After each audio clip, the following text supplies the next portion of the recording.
মেৰুত দেৱ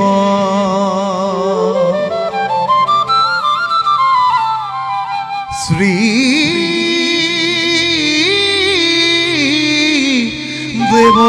দেৱনাৰায়ণ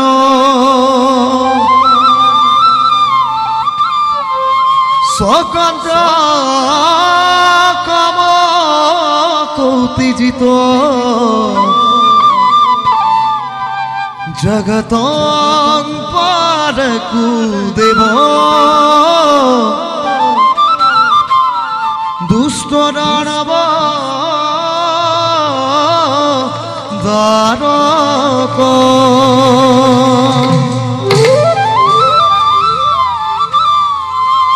দুষ্ট দানব দানক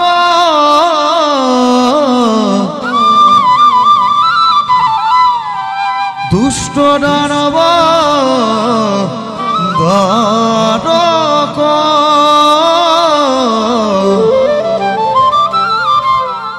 দুষ্ট দানব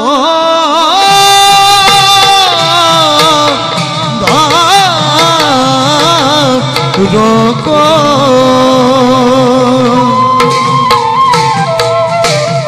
গীত ৰাখি ধৰা একতাল একতাল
বিশ্ব ব্ৰহ্মাণ্ডৰ আমি একমাত্ৰ গৰাকী ব্ৰহ্ম সত্য জগত মিথ্যা অনন্ত কোটি ব্ৰহ্মাণ্ডৰ আমি স্ৰষ্টা আমাৰ সৃষ্টিত যেতিয়াই অধৰ্মই ধৰ্ম মহাপাপে মহাপুণ্যক গ্ৰাস কৰিবলৈ উদ্যত হয় তেতিয়া আহৰি শক্তিক বিনাশ কৰি পুনৰ ধৰ্ম সংস্থাপনৰ উদ্দেশ্যে যুগে যুগে নানা ৰূপে আমি হওঁ অৱতাৰ কাৰণ আমি স্ৰষ্টা আমি দ্ৰষ্টা আমি সমস্ত জগতৰ নিয়ন্ত্ৰা মাধৱ আমি এই মহা কাল প্ৰাপ্তি হলে ঘোষণা কৰি এক মহা প্ৰলয়ৰ উদৰে ধাৰণ কৰো নিজস্বমতে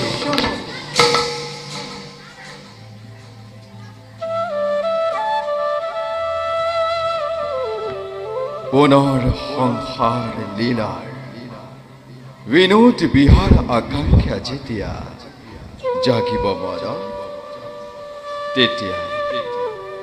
তেতিয়াই সৃষ্টি কৰিলো এক নব্য জগতৰ পুৰুষ আৰু প্ৰকৃতিৰ দ্বৈত সংযোজন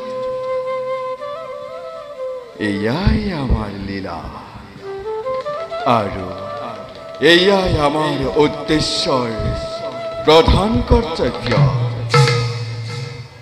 এই উদ্দেশ্য সাধিবৰ বাবে ভিন্ন যুগত নানা ৰূপে আমি হৈছো অৱতাৰ কাৰণ আমি মহাসমুদ্ৰৰ গভীৰতা আমি উচ্চ পৰ্বতৰ অতল স্থিৰতা আমি ধৰ্মৰ তাত্ত্বিকতা জগত কাৰণ আমি দেৱ নাৰায়ণ ওম কাৰা সন্ত করা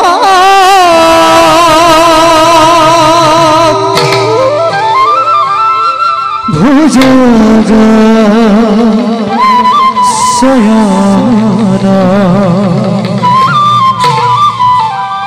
পদ্মনাভা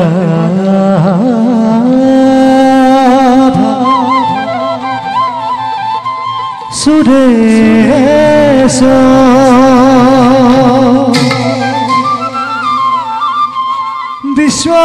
বিশ্বধরা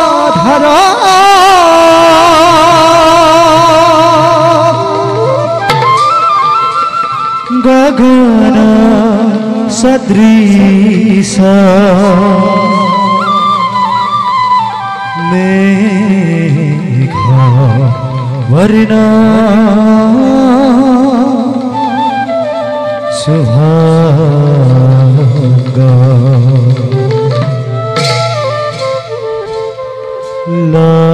লক্ষ্মী কান্ত কমলানয়নম যোগীর্বিধানগম্য বন্দে বিষ্ণু ভব ভয় হরা সর্ব একনাথম হরি হরি হরি হরি ওম হরি হরি হরি ওম হরি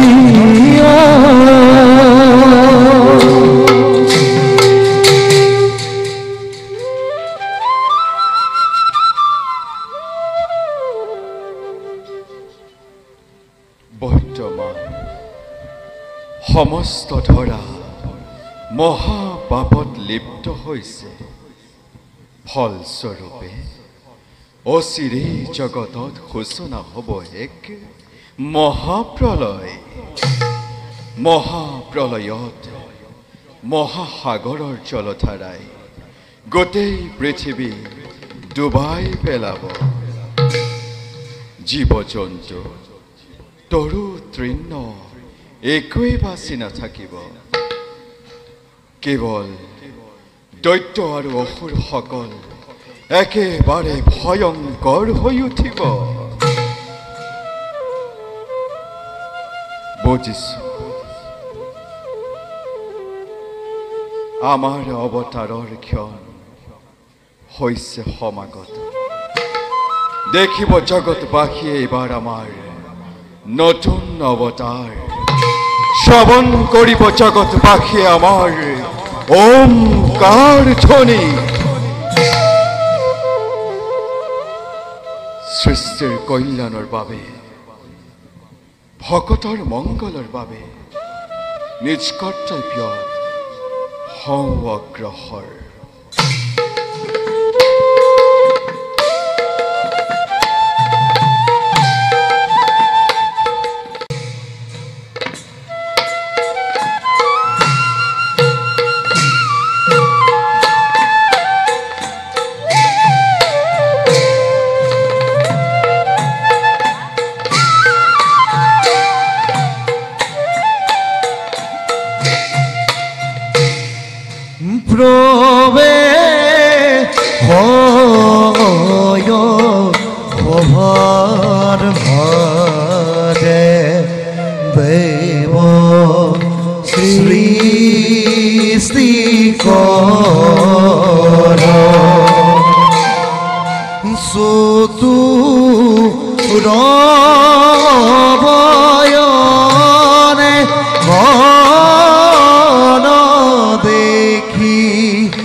বিশ্ব ব্ৰহ্মাণ্ড উৰণ বৰণ ধাৰণ কৰি অৱতাৰ লৈছে। 「গজন আৰু ভ্ৰমণ চাৰিমুঠি জীৱৰ সৃষ্টিকৰ্তা বিৰিঞ্চি বুলি মোক জানে সৰ্বজনে পৰম প্ৰভু নাৰায়ণৰ কৃপাত যদিও বা সৃষ্টিৰ মায়া জাল মই কৰিছো ৰচনা তথাপিতো অতৃপ্ত বাসনা মোৰ মৰিচিকা খেদি অসীম মৰুৰ প্ৰান্তত হল ভাৱমান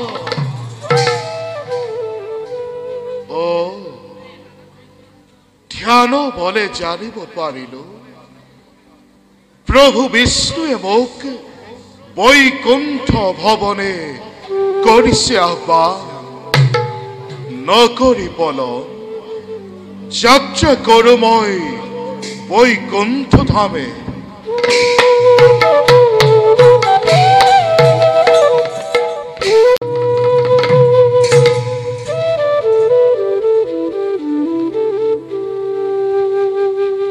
শিবায় বিষ্ণু ৰূপায় বিষ্ণুয়ে শিব ৰূপে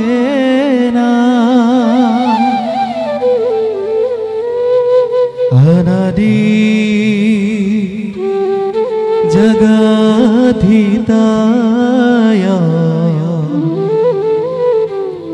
নমো হৰি ভগবানে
অৰুণৰ ৰঙা আভাই জাতিষ্কাৰ কৰিছে মোৰ কৈলাশ শিখৰ।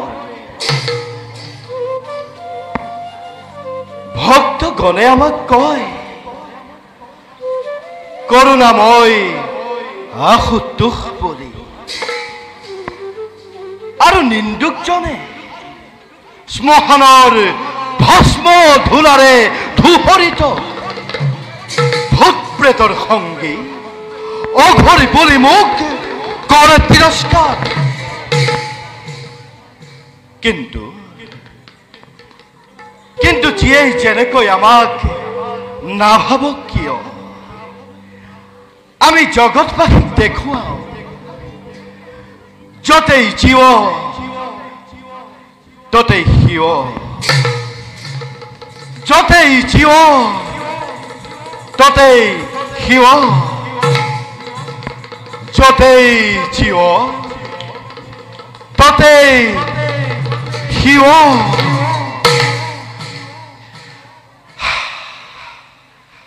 ব্ৰহ্মদেৱৰ এই বিশাল সৃষ্টি প্ৰভু নাৰায়ণে পালনৰ দায়িত্ব কৰিছে গ্ৰহণ, আৰু আমি যেটাই অত্যাচাৰ অনাচাৰ ব্যভিচাৰ আদি আৰম্ভ হৈ ৰুদ্ৰ ৰূপ কৰি ধাৰণ বিনাশ কৰি অপশক্তি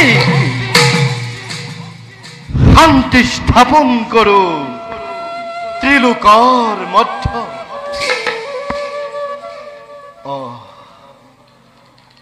প্ৰভু নাৰায়ণে মোক বাৰে বাৰে কৰিছে স্মৰণ।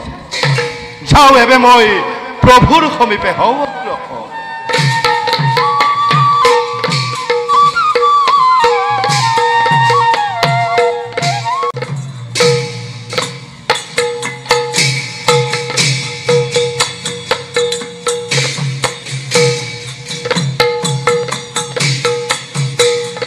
ওরে ওরে খবর মাঝে প্রবেশ বীর মহাকাল পদ ভরে বকুমতি কম্পে ভরাত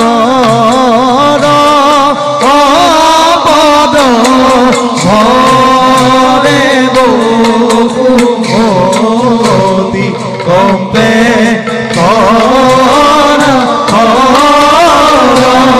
হরে হেন জানি নররূপে হেরি আনো কাম পাত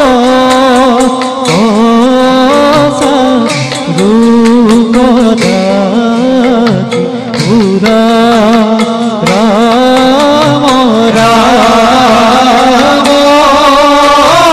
রাম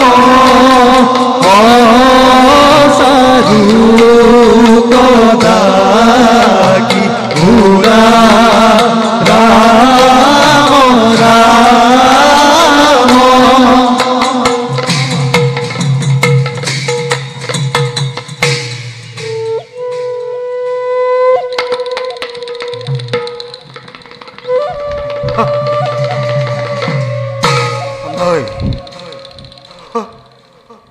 চাৰিওফালে কেৱল অমংগলে অমংগল।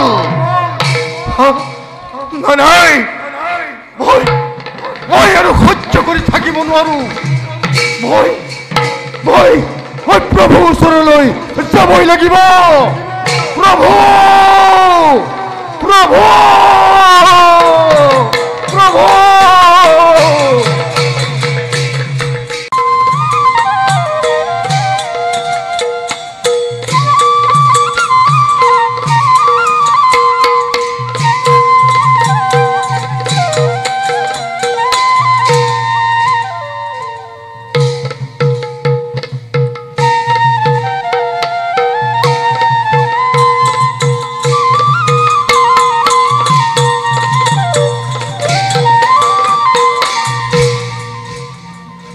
প্ৰভু স্বাগতম স্বাগতম প্ৰজাপতি প্ৰভু স্বাগতম ৰুদ্ৰ প্ৰভু প্ৰজাপতি প্ৰভু আপুনি জীৱজগতৰ সৃষ্টি কৰিছে হয় প্ৰভু আমি সেই জীৱজগত পালন কৰিছোঁ অন্যায় অধৰ্ম হ'লে ৰুদ্ৰই সংহাৰ কৰি এই সৃষ্টিখন ৰক্ষা কৰি আহিছে হয় প্ৰভু এনেদৰে আমি তিনিওজনে অবিৰাম গতিতে সৃষ্টি ৰক্ষা কৰি আহিছোঁ কিন্তু কিন্তু কি প্ৰভু আজি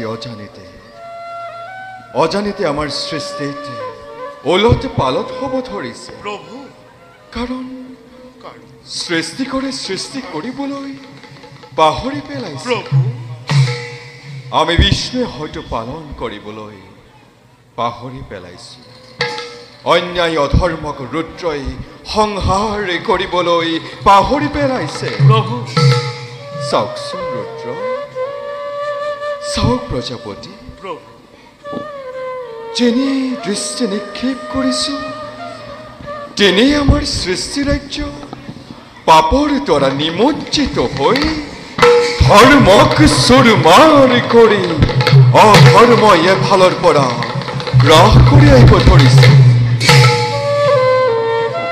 ইয়াৰ কিবা কাৰণ বিচাৰি পাইছেনে ৰুদ্ৰ প্ৰভু আৰু প্ৰজাপতি প্ৰভু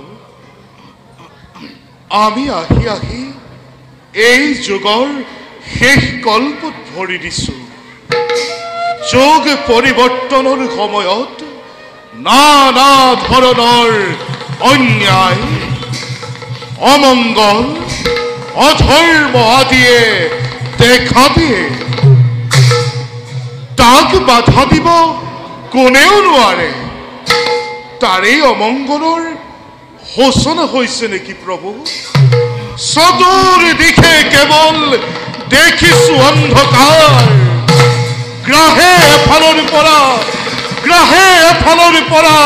গ্ৰাহ কৰি আহিব ধৰিছে প্ৰভু এটা কল্প শেষ হোৱাৰ লগে লগেই আন এটা কল্প আৰম্ভ হয় যদি সেই কল্পৰ ভাৰ ধৰ্মৰ হাতত পৰে তেন্তে তাৰ ফলতেই লাভদায়ক হয় আৰু যদি সেই কল্পত অধৰ্ম স্থিতি ল'বলৈ সুবিধা পায় তেন্তে তাৰ ফলতেই ভয়ংকৰ হয় প্ৰভু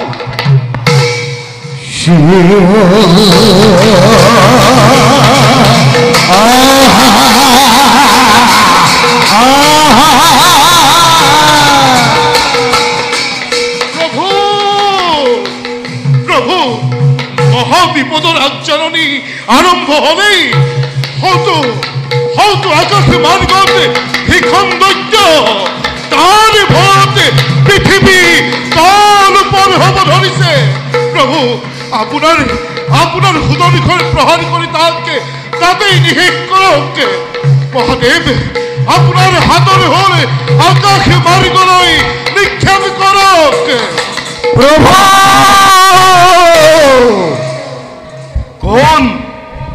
কোন তই মুৰাই মহাফুলে তোৰ বুকু ভেদ কৰাৰ আগতে তুৰন্তে দে তোৰ সত্য পৰিচয় আপোনালোকৰ অস্ত সম্বৰণ কৰ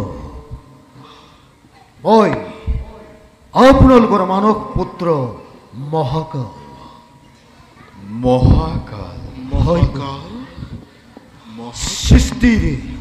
সৃষ্টিৰ ৰক্ষণৰ ভাৰ আমাৰ ওপৰত কৰিছিল অৰ্পণ কিন্তু এতিয়া সেই দায়িত্ব ল'বলৈ মই অপাৰক প্ৰভু অপাৰক ইয়াৰ কাৰণ কি মহাকাল পৃথিৱীত অন্যায় অধৰ্ম অবিচাৰ অত্যাচাৰ দূৰ সীমাত হল উপনীত ধৰ্মৰ নাম গোন্ধ নাইকিয়া হল অধৰ্ম এফালৰ পৰা গ্ৰাস কৰি আহিছে ধৰ্মই থিতাপি ল'বই নোৱাৰা হল মই আৰু চাই থাকিব নোৱাৰা হৈছো প্ৰভু ইয়াৰ উপায় কি হ'ব মহাকাল ইয়াৰ উপায় অতি ভয়ঙ্কর হয়ে উঠিব। মহাকাল ও পৃথিবীর মহাপ্রলয়ের ঘোষণা হব। মহাপ্রলয়ের পানিয়ে ডুবাবো ডুবাবো সমস্ত পৃথিবী। মহাকাল আগর শিক্ষা সভ্যতা জ্ঞান বিজ্ঞান সকলোবোৰ পানীৰ তলত ডুব যাব। যাক যজ্ঞ কৰিবলৈ ঋষিসকলৰ বেদ বেদাংগ সকলো লুপ্ত হ'ব প্ৰভু। মহাকাল সৃষ্টি ৰক্ষা নহলে পৃথিৱীৰ নৰমনীশ্বৰ কি দশা হ'ব মহাকাল? পৃথিৱীত ধৰ্ম বুলিবলৈ এতিয়া একোৱেই নাই। অধৰ্মই চাৰিওফালে গ্ৰাস কৰি আহিছে। মই আৰু চাই থাকিব নোৱাৰা হৈছো প্ৰভু। মোৰ কাৰ্যকাল শেষ হৈ আহিছে প্ৰভু। মহাকাল প্ৰভু আমাক ইয়াৰ এটি উপায় দি যোৱা। উপায় শুনক প্ৰভু। পৃথিৱীৰ সপ্তদ্বীপৰ ৰাজা সপ্তদ্বীপৰ জম্বুদ্বীপৰ ৰাজাৰ মহাধৰ্মপান সত্যৱত ৰাজা এই মহাপ্ৰলয়ত জীয়াই থাকিব। তেওঁৰ দ্বাৰাই সৃষ্টি ৰক্ষা কৰিব পাৰিব। পিতামহ প্ৰজাপতিয়ে যিমানবোৰ বেদ বেদাংগ আছে সকলোবোৰ পিছৰ জন্মৰ বাবে আপুনি সংগ্ৰহ কৰি ৰাখিব। আৰু পিতামহ ৰুদ্ৰই মহাকাল সেই মহাপ্ৰলয়ৰ মহাসাগৰৰ মাজত জীৱ জন্তু দৈত্যকাই মহাৰাক্ষসবিলাকক ধ্বংস কৰিব লাগিব। আৰু মই কি কৰিব লাগিব মহাকাল? প্ৰভু সেই সময়ত আপোনাৰ যি অৱতাৰৰ প্ৰয়োজন হ'ব সেই অৱতাৰ ধাৰণ কৰি সত্যৱত ৰাজাক লগত লৈ পৃথিৱীৰ প্ৰয়োজনীয় সামগ্ৰী আপুনি উদ্ধাৰ কৰিব লাগিব। কিন্তু প্ৰভু মহাপ্ৰলয়লৈ আৰু বেছি দিন নাই। মহাপ্ৰলয়ৰ আগজাননী হলেই প্ৰভু। মই নিজ কৰ্তব্যত সমগ্ৰখন মনত ৰাখিব প্ৰভু। মহাপ্ৰলয়ৰ আৰু বেছি দিন নাই। এই সুন্দৰ বিনন্দীয়া সৃষ্টি সাহিত্য সভ্যতা সকলো মহাপ্ৰলয়ত ডুব যাব। পুনৰ সৃষ্টি কৰিবলৈ থাকিব কোন প্ৰভু? প্ৰজাপতি প্ৰভু আপুনি এতিয়াৰ যিমানবোৰ বেদ বেদাংগ কৃষ্টি সভ্যতাৰ নিদৰ্শনত থকা সামগ্ৰী আছে সকলো এপদ এপদকৈ সংগ্ৰহ কৰাৰ ব্যৱস্থা কৰক। মহাপ্ৰলয় শেষ হোৱাৰ পাছৰ কল্পৰ মানৱে যাতে জ্ঞানৰ পৰা বঞ্চিত নহয় তাৰে আপুনি ব্যৱস্থা কৰক। কিন্তু প্ৰভু সাহিত্য সভ্যতা সংস্কৃতি ইমান সোনকালে সংগ্ৰহ কৰাটো নহয় সম্ভৱ। এনে এটা ভয়ংকৰ পৰিৱেশত কোন ক'ত পৰি থাকে তাৰ কোনো নাই নিশ্চয়তা। বুজিছোঁ প্ৰজাপতি, কিন্তু সকলোৰে অলপ অলপ আভাস ৰাখিব পৰা যাব তাৰে আপুনি চেষ্টা কৰিব। ৰুদ্ৰই হঠাৎ মহাবল ধাৰণ কৰি সকলোবোৰ ৰক্ষণাবেক্ষণৰ দায়িত্ব গ্ৰহণ কৰক। ভাল প্ৰভু। চাব যাতে বিশেষকৈ বেদ বেদাংগ কৃষ্টি সভ্যতা নিদৰ্শন যদি অনাৰ্যৰ হাতত পৰে তেন্তে পৃথিৱীৰ পৰা আৰ্যসকলৰ ৰাজত্বৰ অৱসান ঘটিব। ৰুদ্ৰ প্ৰজাপতি বিলম্বৰ নাই প্ৰয়োজন, নিজ কৰ্তব্যত সগগ্ৰহৰ। ভাল প্ৰভু। বলক প্ৰজাপতি বলক।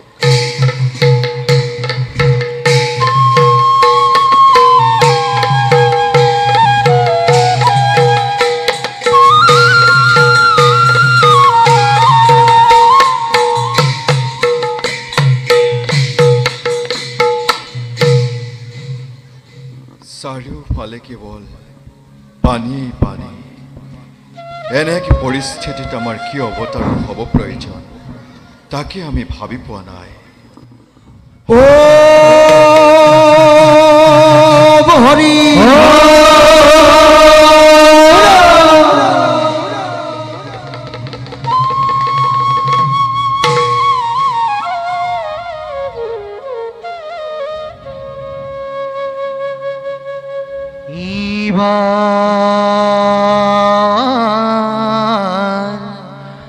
করুণাম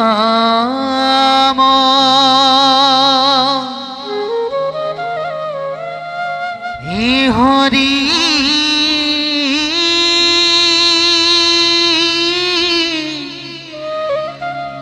কমলা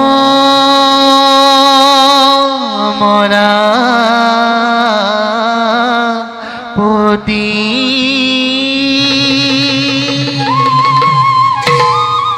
মোরে নশা রিবা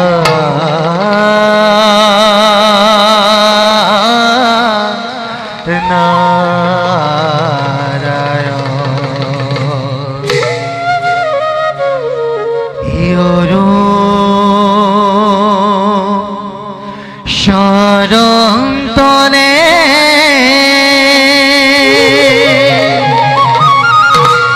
হরি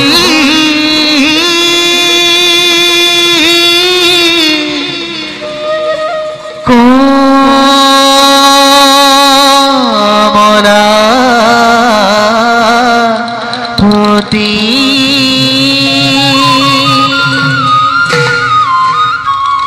হইতে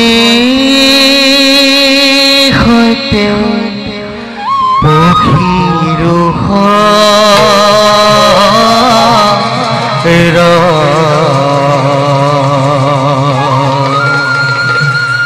হইতে হইতে পক্ষীরুহ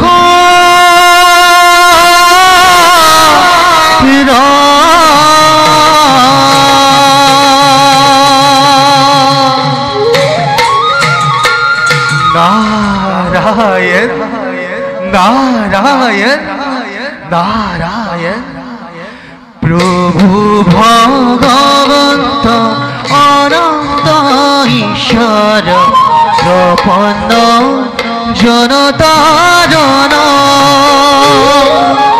তুমি প্রিয়তম পরম দেবতা জানিয়া লইলু শরণ হরি রাম রাম রাম কৃষ্ণ রাম রাম রাম হরি রাম রাম রাম কৃষ্ণ রাম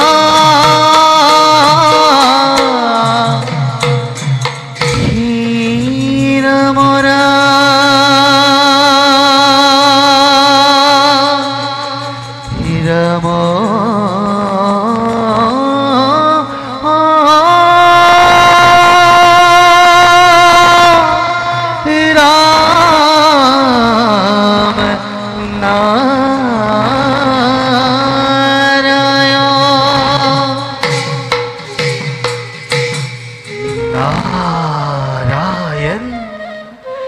নারায়ণ নারায়ণ আজ যেন আমার পরম সৌভাগ্য অতি পুণ্যৰ বলত দৰিখন কৰিলে তোমাৰ চৈতন্য শৰণ হে প্ৰভু কমলালোচন এ বিশ্ব ব্ৰহ্মাণ্ডৰ গৰাকী তব শৰণ তলত এদিন হিন্দৰ দৰে শত সহস্ৰ প্ৰণিপাত কৰিবা গ্ৰহণ যথাস্তু। নাৰায়ণ প্ৰভু প্ৰভু আজি অকলে অকলে একেবাৰে গভীৰ চিন্তাত মগ্ন আমি যেন তাৰ কিবা সম্ভেদ পাম প্ৰভু দেৱঋষি প্ৰভু এক ভয়ংকৰ বিপদৰ সন্মুখীন হৈ ব্ৰহ্ম বিষ্ণু আৰু ৰুদ্ৰ একেবাৰে উপায়হীন হৈ পৰিছো। নাৰায়ণ এইমাত্ৰ মহাকাল আবিৰ্ভাৱ হৈ মহাকাল মহাপ্ৰলয়ৰ এক জাননী দি গ'ল। নাৰায়ণ মহাপ্ৰলয়ত মহাসমুদ্ৰৰ জলধাৰাই সমস্ত পৃথিৱী ডুবাই পেলাব। নাৰায়ণ জীৱ জন্তু তৰু তৃণ মানৱ দানৱ কোনোৱেই বাচি নাথাকে। নাৰায়ণ কেৱল কেবল দৈত্য আৰু অসুৰসকল একেবাৰে ভয়ংকৰ হৈ উঠিব। নাৰায়ণ কিন্তু এই জনাৰ্দন দেৱৰী এই সময় সংহাৰ কৰিবলৈ ৰুদ্ৰদেৱৰ কিমানকণ সময়ৰ হ'ব প্ৰয়োজন? হৰে প্ৰভু, দুষ্টজনক দমন সাধু সন্তজনক পালন কৰিবই লাগিব।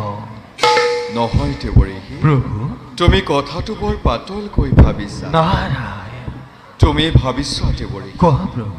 ধ্বংস হৈ যায় বৃণন্দিয়া সৃষ্টি, ধ্বংস হৈ যায় বৃণন্দিয়া সৃষ্টি, পুনৰ গঢ় দিয়াটো জানো ইমান সহজ?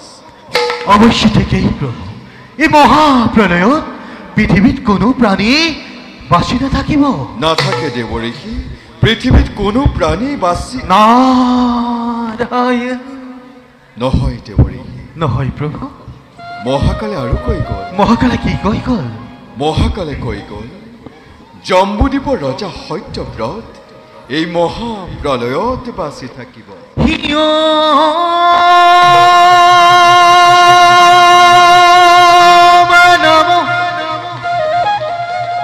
ভগবতে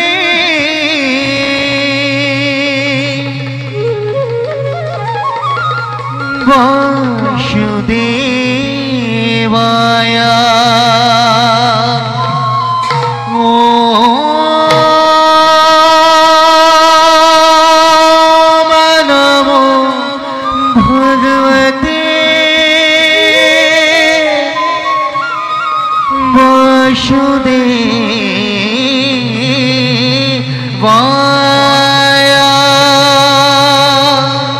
নাৰায়ণ নাৰায়ণ জম্বুদ্বীপৰ ৰজা সত্যব্ৰত, জম্বুদ্বীপৰ ৰজা সত্যব্ৰত অতিকে ধাৰ্মিক ৰাজন আৰু তেওঁৰ দ্বাৰাই আপুনি পুনৰ এই সৃষ্টি ৰক্ষা কৰিব পাৰিব। কেনেকৈ দেৱৰী? হে নিৰাকাৰী নিৰঞ্জন অন্তৰ্যামী তুমি নাৰায়ণ, সৃষ্টি স্থিতি প্ৰলয়ৰ তুমি এই কাৰণ। সৰ্বজ্ঞ হৈ সৰ্বশক্তিমান হৈ আৰু সৰ্বত্ৰ বিৰাজমান হৈ নকৰো পাৰা বুজিব মনৰ সংবাদ। তথাপিতো কওঁ শুনা জনাৰ্দন, মহাপ্ৰলয় হোৱাৰ আগমুহূৰ্তত প্ৰয়োজনীয় সকলো বস্তু সত্যব্ৰতক সংগ্ৰহ কৰিবলৈ কওঁ। কিদৰে জীৱ জন্তুসমূহ ধ্বংস নহয় যদি তাৰ ব্যৱস্থা কৰে, তেন্তে পুনৰ এই সৃষ্টি ৰক্ষা কৰিব পাৰিব নিশ্চয়। ৱাহ দেৱৰী, নাৰায়ণ কি যুক্তিপূৰ্ণ মন্তব্য তোমাৰ। ময়ো মনে মনে তাকেই কল্পনা কৰি আছো। নাৰায়ণ সময়ত ব্যৱহাৰ কৰিব লাগিব। পিছে দেৱৰী, প্ৰভু এনেদৰে মাজে সময়ে বুদ্ধি ভৰসা দি থাকিবলৈ নাপাহৰি। নিশ্চয় শুনা দেৱৰী, প্ৰভু। সৃষ্টি ৰক্ষাৰ বাবে আমি এক নতুন লীলাৰ মেলিছো পাতন। নাৰায়ণ আমাৰ এই নতুন লীলাত তুমি আমাক সহায় কৰিব লাগিব। বৰ্তমান প্ৰভু তুমি এই বাৰ্তা মৰ্ত্যক নৰ সমাজত প্ৰচাৰ কৰাগৈ। বুজিলো প্ৰভু। নায়াৰ মোৰ মনত সংশয়, ঈশ্বময় তুমি ভগৱান, ঈশ্বা পৰিণ যেন হবই তোমাৰ। আৰু প্ৰভু তোমাৰ সকলো কাৰ্য সকলো লীলা সদায় সমভাগী হৈ যাব তোমাৰে দাস মাত্ৰ। বাৰু যেই কি নহওক পুনশ্চবাৰ তব শৰণৰে থলি হিৰে তুলি লৈ সম্প্ৰতি বিশ্ব ব্ৰহ্মাণ্ডৰ কল্যাণ আপেক্ষী গুৰুতৰ কাৰ্যভাগী কৰিবলৈ আমি নিজকে কৰোঁগৈ প্ৰস্তুত। শান্ত কাৰ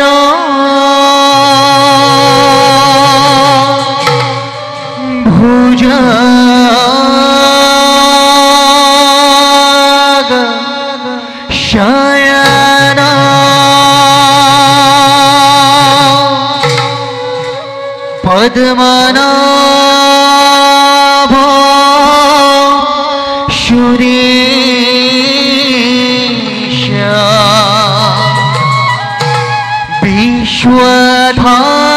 विश्वधारा गगन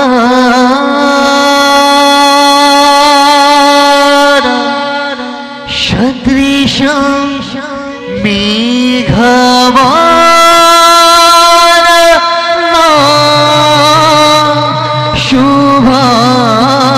शुभांगा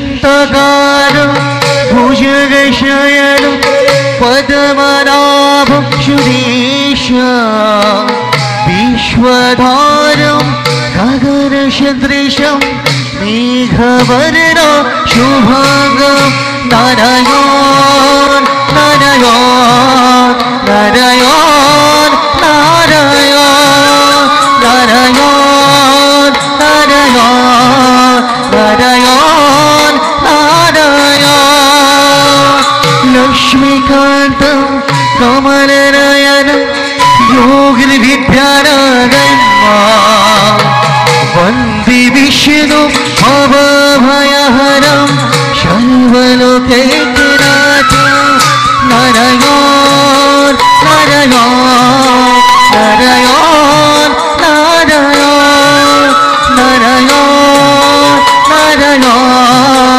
नारायण नारायण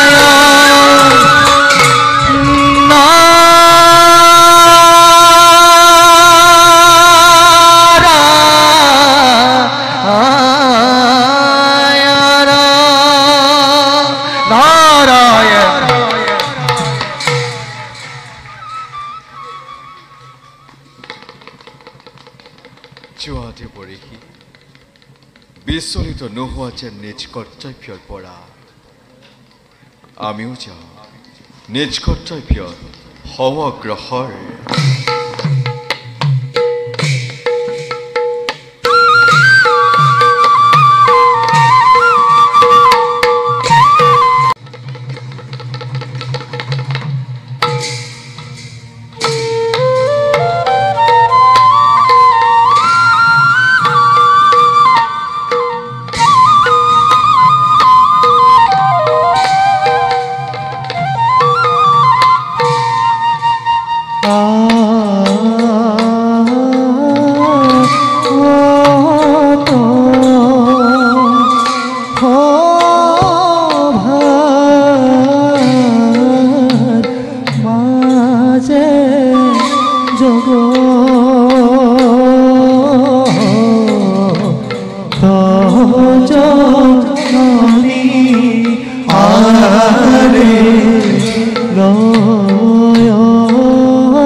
राम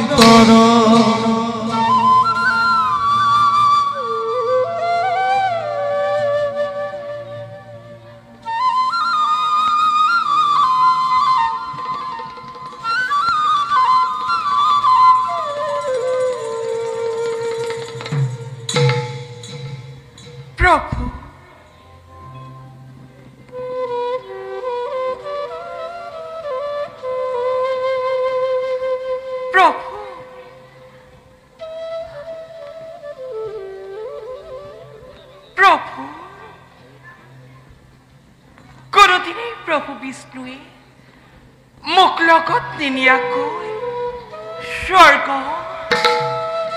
মৰ্ত্য পাতাল কলৈকো নাযায় মোক লগত লৈহে সকলোবোৰ গুপ্ত আলোচনাৰ পাতনি মেলে তেওঁ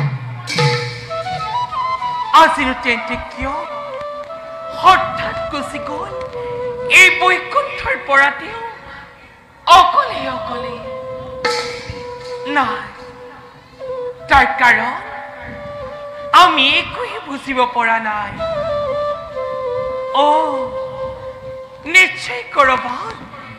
নিশ্চয় কৰবাত আজি গুপ্ত আলোচনা বহিছে হরি নামে হরি নামে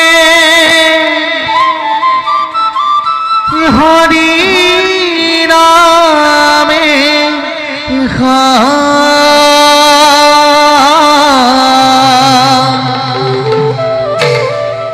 হরি নামে করিয়াছে জগৎ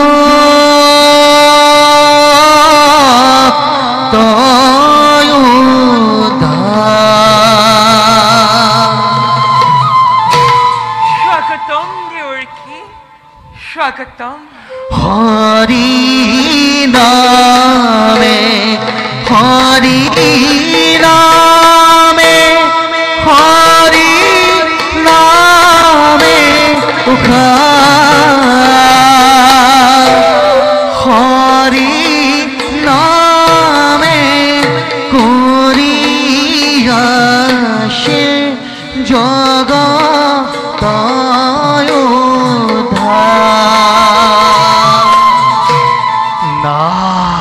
নারায়ণ নারায়ণ হে দেবী তব শরণ তলত্তে দিনহীন নারদর ভক্তি ভরা প্রণিপাত করিবা গ্রহণ তথাস্তু ওম বিশ্বরূপৈষা ভারজাসি পদ্মে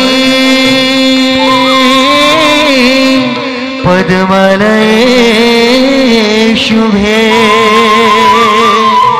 সর্বত্র পহিমান দেবী মহালক্ষ্মী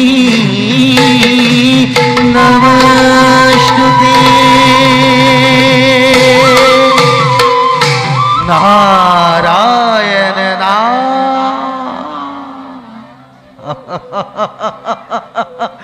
দেবী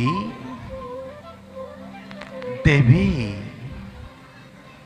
দেবী নারায়ণ কিবাকে তো দেখিছ আজি তোমাৰ বিষাদিত মন ও বোলে বৈকুণ্ঠলৈ আহিলে লক্ষ্মী নাৰায়ণৰ যুগল শৰণ হয়দৰিখন ও কিন্তু আজি তাৰ পৰাহে বঞ্চিত মই দেৱী আপুনি কি ভাবিছে আজি সঁচাকৈ এই বৈকুণ্ঠপুৰী প্ৰথম প্ৰভু বিষ্ণুৰ বিহীন নাৰায়ণ কোনোদিনে নাৰায়ণে মোক লগত নিনিয়াকৈ কলৈকৈ নাযায় কিন্তু আজি তাৰ ব্যতিক্ৰম হ'ল প্ৰলয়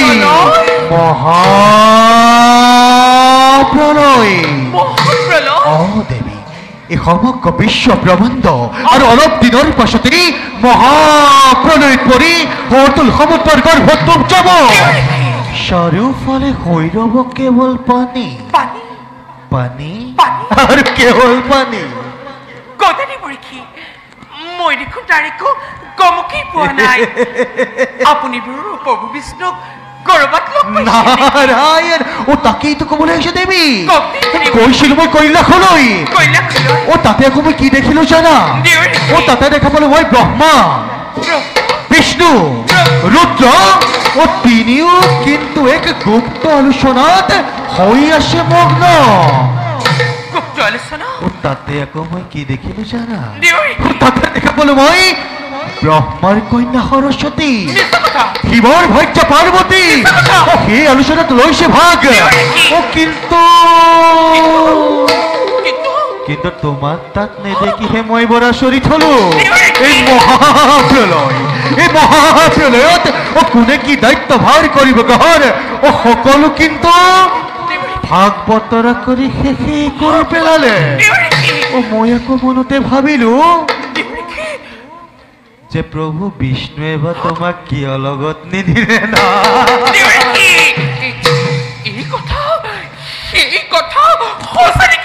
সঁচা মিছা, ও সঁচা মিছা তুমি নিজেই দেখিবা দেৱী।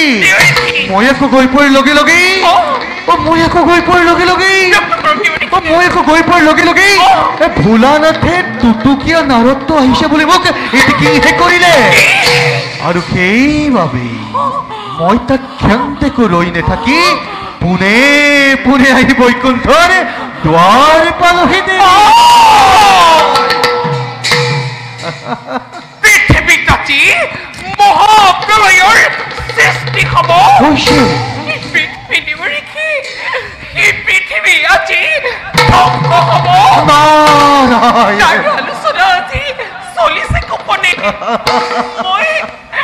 মইতো কমকেই পোৱা নাই। গুপ্ত আলোচনাত যদি শিৱৰ ভাৰ্যা পাৰ্বতী থাকিব পাৰে, আছে গুপ্ত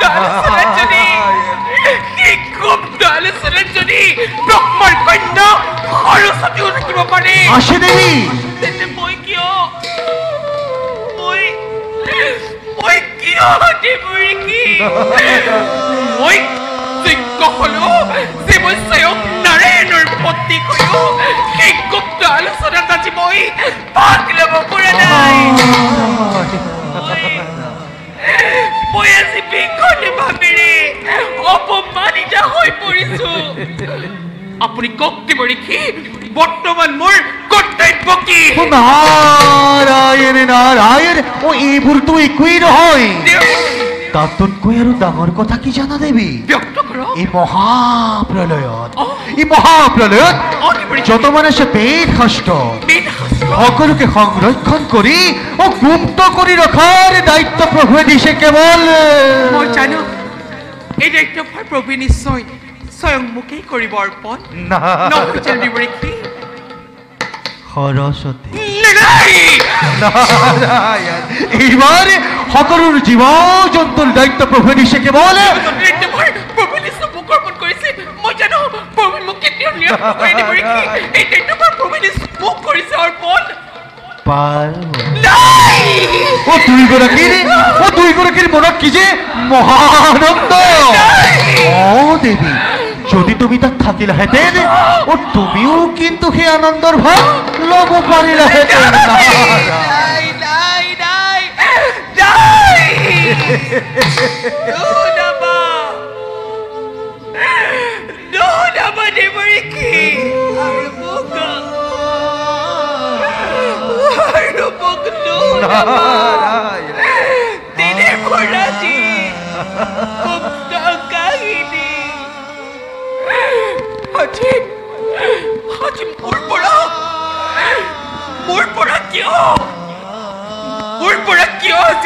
প্ৰভু বিষ্ণু এই কথা গোপনে ৰাখিছে। তাকেইতো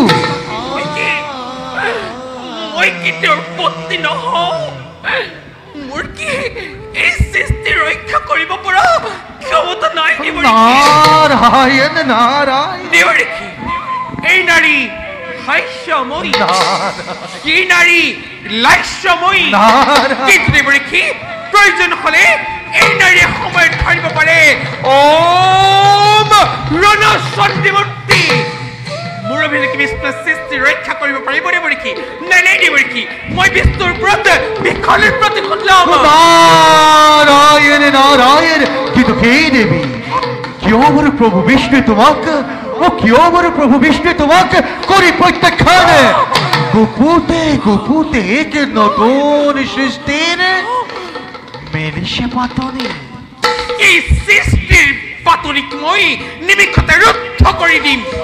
বিষ্ণুৱে বুজিব তেতিয়া লক্ষ্মীক অপমান কৰাৰ পৰিণাম কিমান ভয়ংকৰ হ'ব পাৰে। আপুনি চাই থাকক, আপোনাকে সাক্ষী কৰি আপোনাৰে আজি মই সাক্ষাততে মই একেবাৰে কি মই এক মহাপ্ৰলয়কাৰী ভীষণ দৈত্যক সৃজন কৰি বিষ্ণু যি নতুন সৃষ্টিৰ অংকুৰণ কৰিব বিচাৰিছে, এই সৃষ্টিৰ পাতনিক মই ধূলিৰ লগত উৰুৱাই দিম।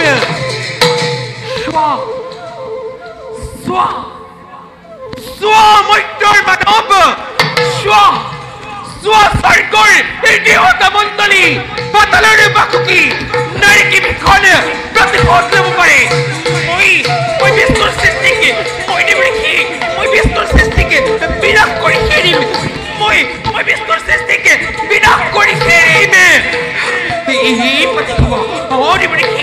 এই প্ৰতীক হ'ব বিষ্ণুৰ সৃষ্টিকে বিনাশ কৰা মহান অস্ত্ৰ।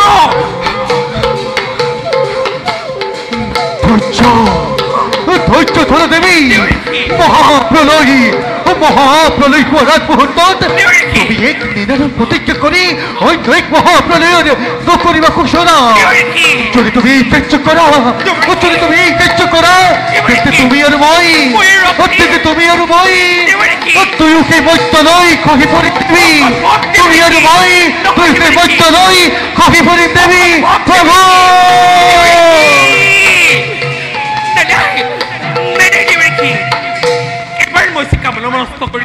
তাৰ পৰা কদাপি মই নহম বিচলিত। নাৰী শিক্ষা পৰায়ণ বিষ্ণুৰ সমগ্ৰ সৃষ্টিক আজি মই বিনাশ কৰি এৰিম। এই পাতি হ'ব বিষ্ণুৰ সৃষ্টিকে বিনাশ কৰিব পৰা মহান অস্ত্ৰ। সৃষ্টি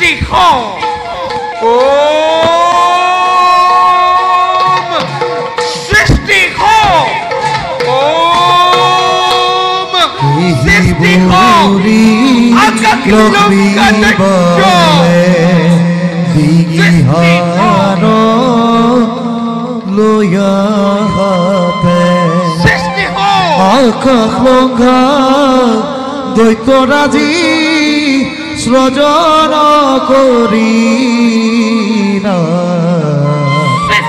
দৈত্যৰাজি সৃজন কৰি এহি ভূৰি লক্ষ্মী ভাৱে বিহান লৈ হাতে আকাশ লংঘা দৈত্যৰাজি সৃজন কৰি দৈত্যৰাজি সৃজন কৰি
মই জগতৰ মাতৃ তোৰ জন্মদাত্ৰী মই স্বয়ং লক্ষ্মী মাতৃ পুত্ৰ হে মাতৃ কিয় মোক অকস্মাতে কৰিলা স্বজন কিবা কাৰ্য মই কৰিম সাধন পুত্ৰ মাতৃ তোক স্বজন কৰাই মোৰ উদ্দেশ্য অতিকেই মহান মহান শুন পুত্ৰ মাতৃ অলপ দিনৰ পাছতেই এই পৃথিৱীত মহাপ্ৰলয়ৰ সৃষ্টি হ'ব প্ৰণয় মহাপ্ৰলয় চাৰিওফালে পানী কেৱল পানী চাৰিওফালে কেৱল পানী পানী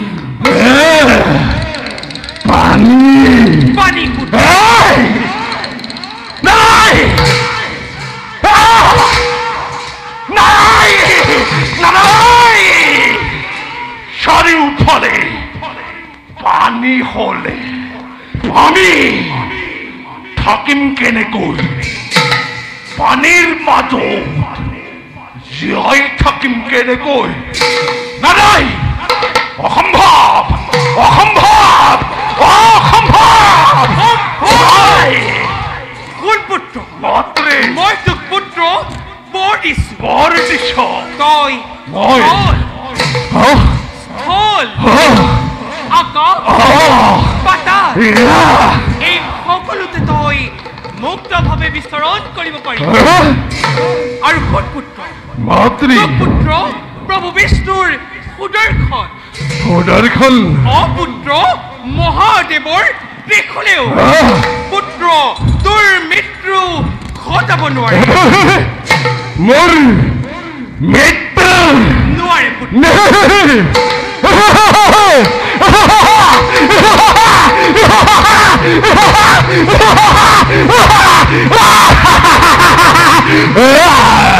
আৰু সেইবাবে মাতৃ সৰ্বহৰিৰ পুত্ৰ মোৰ হৰে বহৰি ওম তোৰ সৰ্বহৰিৰ পুত্ৰ মই ওম তোৰ সৰ্বহৰি মই প্ৰজময় কৰি দিলো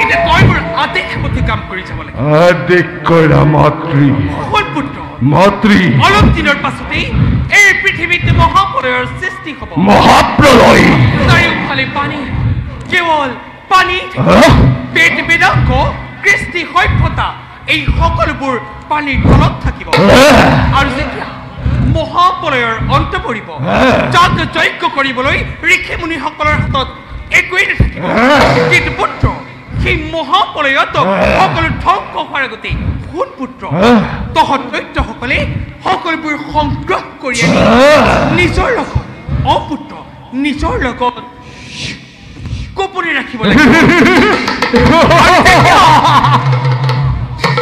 তেতিয়া মহাপ্ৰলয়ৰ অন্ত পৰিব সেই বেদ বেদাংগৰ দ্বাৰা তহঁত দৈত্যসকলে পুত্ৰ পিছৰ কল্পত এক নতুন সভ্যতাৰ বিস্তাৰ কৰিব পাৰিবি নতুন সভ্যতাৰ বিস্তাৰ বিস্তাৰ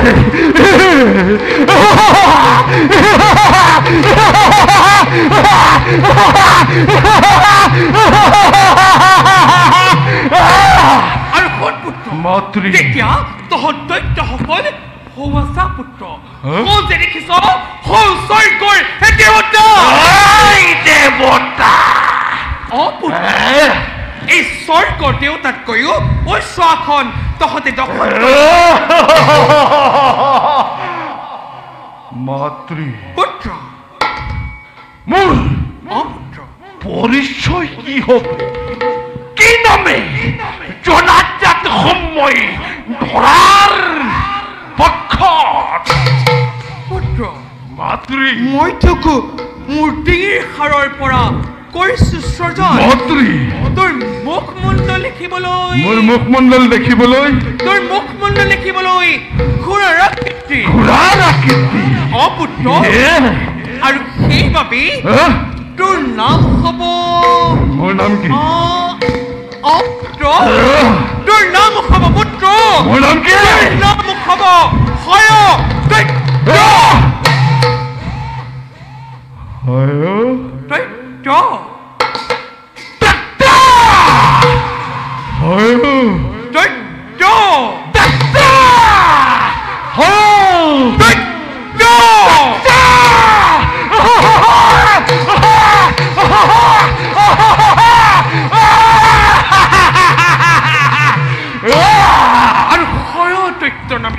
তই বিশ্বত জনজাত হৈ পৰিবি নকৰিবি পলম ধুমুহাৰ কৰ্তব্যত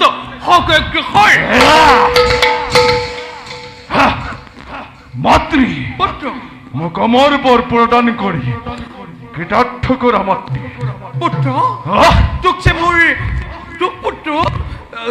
তোক যে মোৰ অমৰ্ত্য বৰ দিয়াৰ ক্ষমতা নাই কিন্তু মই তোক জীৱ দিছো সেই অমৰ্ত্য বৰৰ সম স্বৰ্গ মধ্য পাতাল কতো কোনো বীৰেও তোক হত্যা কৰিব নোৱাৰি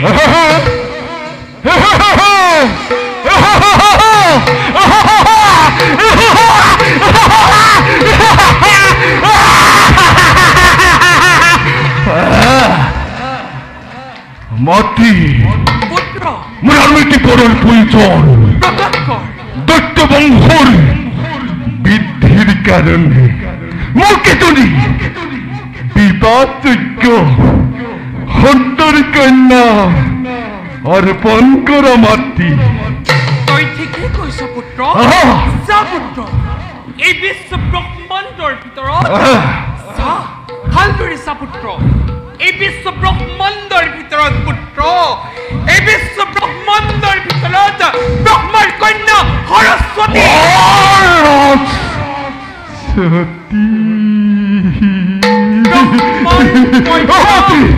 সৰস্বতী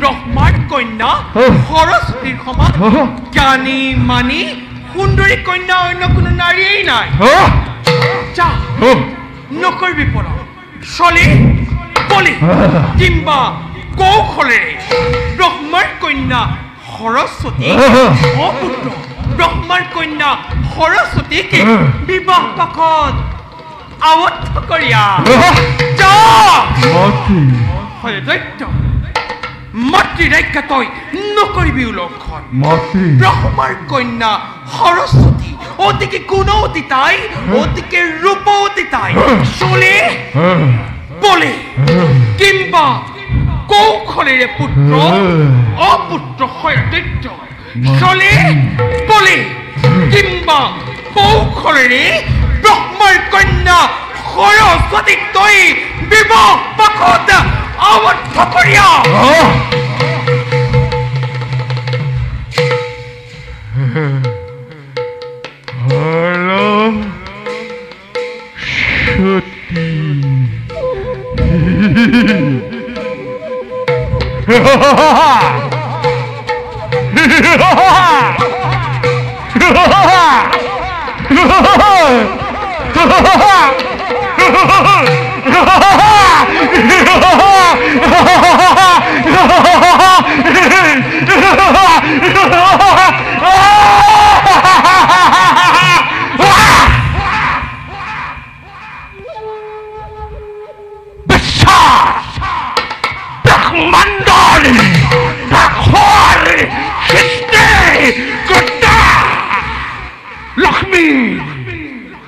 নন্দনময় নন্দন নামৰ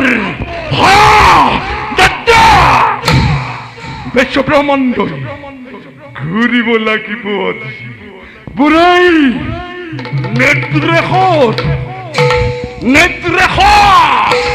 স্বৰ্গৰ দেৱতা বৈদ্যৰ মানৱ পাতালৰ পাখু ধৰাধৰি হ'ব লাগিব কম্পমান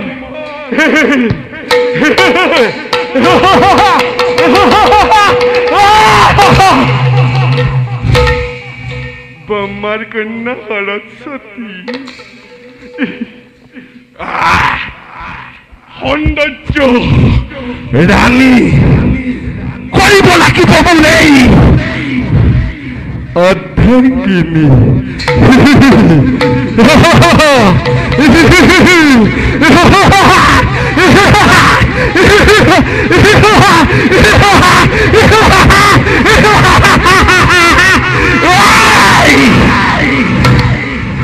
দেখিব জগতে বলিব বিস্ময় দানৱৰ হত্যা কৰ্তা এই হয়দত্তৰ শকতি বীৰত্ব পৰাক্ৰম কিমান কিমান কিমান